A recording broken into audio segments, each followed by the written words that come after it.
열린 라디오 YTN에서는 시청자 여러분의 목소리를 듣습니다. 참여 신청과 의견은 유료 문자 샵 0945, 우물정 0945나 YTN 라디오 프로그램 열린 라디오 YTN 게시판을 통해 남겨주세요.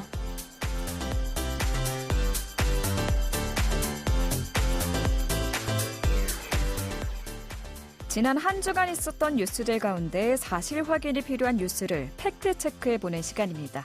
팩트체크 전문 미디어 뉴스톱의 송영훈 팩트체커 전화로 연결돼 있습니다. 안녕하십니까? 네, 안녕하세요. 네, 오늘 첫 번째 팩트체크 주제 어떤 건가요? 네, 지금 국민의힘 당대표 선출 한참 진행 중이죠. 안철수 국민의힘 당대표 후보가 지난 15일 진행된 TV 토론회에서 한 발언이 좀 화제가 됐습니다. 네. 이 안 후보는 이날 김기현 후보로부터 작년 대선 과정에서 윤석열 자기 없다. 1년만 지나면 윤석열 측의 손가락 자르고 싶을 것이다. 이런 이야기들을 했다고 지적을 받았습니다. 네.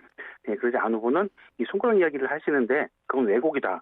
거기에 윤석열 대통령에 대한 이름이 나오지 않는다. 이렇게 답을 했습니다. 그러자 이 온라인 커뮤니티 소셜미디어에서는 나경원 전 의원의 주어는 없다라는 발언이 재현됐다면서 화제가 됐습니다. 그래서 이 안 후보의 실제 발언과 당시 상황을 좀 따져봤습니다. 네, 주어는 없다. 이 말이 과거에 화제가 됐었죠. 네, 지난 2007년 12월 당시 17대 대통령 선거 때인데요.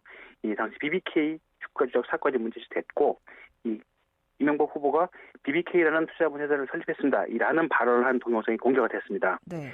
이명박 후보에게 좀 불리한 상황이었죠. 그러자 당시 나경원 대변인이 이명박 후보를 감싸기 위해서 해당 발언에 주어는 없다라고 해명했던 것에서 유래가 됐습니다. 네, 주어는 없다 이야기의 유래 살펴봤고 네. 그럼 다시 본론으로 돌아가서 안철수 후보가 대선 당시에 어떤 발언을 한 건가요? 네, 작년 2월이죠. 20대 대선이 한창 진행 중이던 2022년 2월 23일 안철수 당시 국민의당 대선 후보는 이 울산 중앙전통시장을 찾아서 유세에 나섰습니다. 이 유세가 담긴 해당 영상은 현재도 유튜브에 공개되어 있는데요. 이 전체 영상 52분 가운데 안철수 후보의 발언이 담긴 부분은 약 22분가량입니다. 일단 발언 내용은 전체적으로 부산, 울산, 경남, 불경이라고 하죠. 이 부분이 이곳의 지역 균형 발전을 시작으로 했고요. 네. 이 손가락을 자른다 이런 내용이 포함된 부분은 다음과 같습니다. 제가 읽어드리겠습니다. 네. 지금 현재 정말로 답답한 일은 이겁니다. 내가 지지하는 정당의 후보가 너무나 마음에 안 들고 자격이 없다는 것을 다 압니다. 그런데 상대방은 떨어뜨려야 된다. 그것 때문에 마음에 안 들고 무능한 거 알면서도 그 사람을 뽑는다는 겁니다. 그게 패배주의 사고방식 아닙니까? 상대방 떨어뜨리기 위해서 마음에 안 들고 무능한 후보를 뽑아서 그 사람이 당선되면 그 다음에 대한민국 어떻게 됩니까? 또 그럴 겁니다. 1년만 지나고 나면 내가 그 사람 뽑은 손가락 자르고 싶다고 또 그럴 겁니다. 지금까지 자른 손가락이 10개도 넘어서 더 자를 손가락이 없습니다. 이번에 또 그래서야 되겠습니까? 라고 말을 했습니다. 네, 또 이 부분을 포함해서 안 후보가 발언한 22분 분량 전체를 봤는데요. 윤석열은 물론 다른 대선 후보의 이름과 정당 명칭이 직접 언급되지 않았습니다. 그렇군요. 예, 그래서 일단 윤석열 후보의 이름이 나오지 않았다는 안 후보의 발언은 사실입니다. 네, 특정 인물의 이름은 거론하지 않았다. 그럼 이게 과연 누구를 겨냥한 발언인지도 궁금한데요. 네, 그래서 당시 유세 당시의 상황과 앞뒤 상황과 언론 보도를 좀 확인해봤는데요. 네. 2월 23일 유세 당시는 안철수 후보가 당시 국민의힘 윤석열 후보의 야권 단일화 제안을 철회한 지 사흘이 지난 시점이었습니다.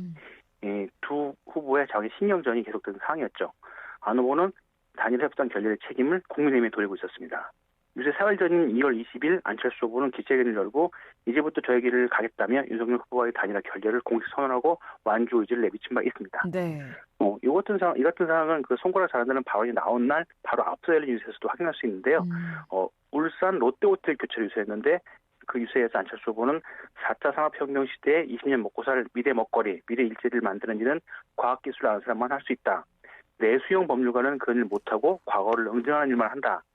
그래서 평생 과거만 본 사람은 미래를 볼 수 없다. 저는 평생 미래만 바라본 사람이라 이렇게 말을 했습니다.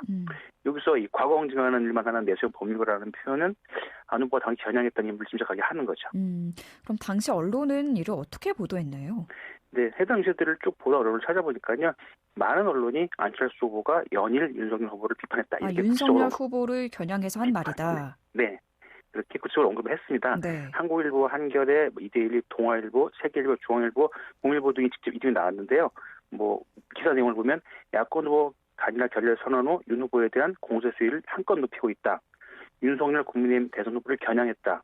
무능한 후보 전문가를 뽑을 머리 안 가진 후보 등 제1야당 후보자인 윤석열 후보를 의식한 발언도 다수나 눈길을 끌었다.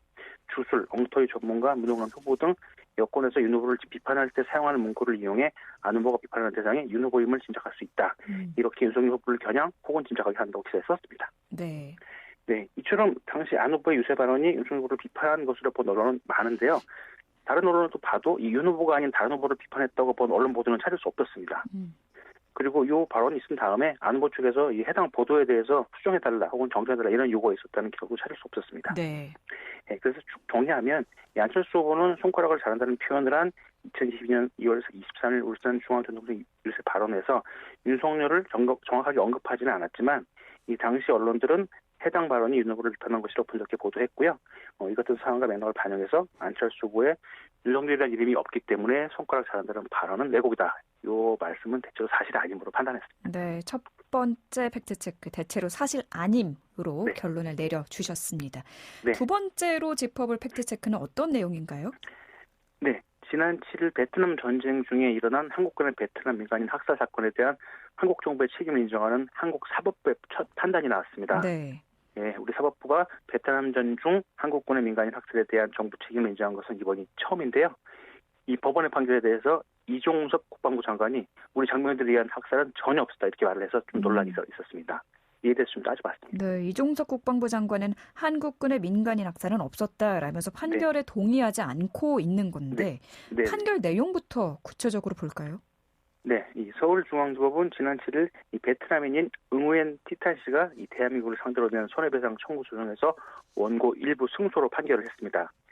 재판부는 피고 대한민국은 원고인 응우엔 씨에게 3천만 100원과 이에 대한 지연 손해금을 지급하라 이렇게 판결을 했습니다. 응우엔 티탄 씨는 이 베트남전 당시인 1968년 2월 이 한국군 해병 2체 2여단 군인들이 베트남 꽝남성 디엔 반연 폭리마을에서 70여 명의 민간인을 학살한 사건에서 가족들을 잃고 자신도 충격을 입었다면서 2020년 4월 3천만 원을 청구한 소송을 낸 바 있습니다. 네. 그런데 이 판결이 있은 다음에 지난 17일 열린 국회 국방위원회 전체회의에서 민주당 윤우덕 의원이 이종석 국방부 장관에게 이번 판결에 대한 입장을 묻자 이 장관은 국방부가 확인한 바에 따르면 우리 장병들에 대한 학살은 없었다면서 추후 법적 조치에 대해서는 관련 기관과 협의해서 진행을 해나가겠다 이렇게 말했습니다. 그리고 국민의힘 소속인 한기호 국방위원장도 이 국방부의 항소를 촉구했습니다. 사실상 법원의 판결을 부정한 거네요. 네, 그렇다고 볼 수도 있습니다. 일단 이번 재판에서는 당시 해병대 소속으로 베트남전에 파병된 파월군이 직접 증인으로 출석해서 한국군의 민간인 학살을 먹겠다고 증언을 했습니다. 네. 또 소송을 제기한 우엔 티탄과 그의 삼촌도 이번 법정에 출석해서 당시 상황을 진술했고요. 그렇군요. 이제 이 베트남전에서 한국군에 의한 민간인 학살 사건은 1999년 당시 한겨레 21의 보도로 처음 알려졌는데요. 당시 30년 만에 기밀이 해제된 미국 국립문서보관소의 베트남전 한국군 학살 관련 문서와 사진을 입수해서 베트남 폭남 마을의 참극을 처음 세상에 알렸습니다. 해당 문서의 이름은 주월 미군 사령부 감찰부의 조사 보고서인데요. 총 554장 규모의 보고서이고요. 이 안에 한 20여 장의 사진이 첨부돼 있고 현재 한국어로 번역된 보고서가 온라인에 또 공개돼 있습니다. 그리고 당시 이 사건에 대해서 이 국정원의 전신이죠. 이 중앙정보부가 조사를 벌인 것이 이미 확인됐습니다. 그런데 이 조사 내용은 아직 공개하지 않고 있습니다. 지금 한국 정부의 입장은 어떤가요?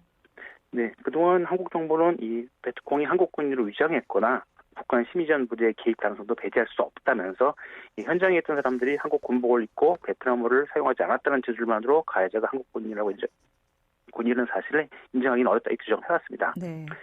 네, 그런데 이번에 법원이 이런 여러 증언들을 검토해서 판결을 내는 거죠.